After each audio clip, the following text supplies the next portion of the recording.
Hej vänner, välkommen till min kanal. Idag är vi här med videon av Barış, Baktaş och Yağmur Yüksel. Den begåvade skådespelaren Yağmur Yüksel, som berörde miljoner människors hjärtan, berördes nyligen av slutet av sin populära tv-serie. Låt oss ta en närmare titt på detta innerliga ögonblick. Den sista inspelningsdagen var Yağmur Yüksel full av blandade känslor.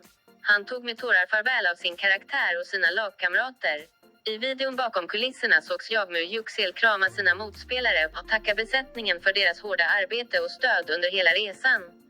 Hennes känslomässiga koppling till serien var uppenbar när hon reflekterade över de oförglömliga minnen och utmaningar hon ställdes inför när hon porträtterade rollen. Fans översvämmade sociala medier med meddelanden om kärlek och stöd. Fortsätt att titta på vår kanal för helt nya nyheter från skådespelaren Yağmur Yüksel. Hej då för att se dig i nya videor.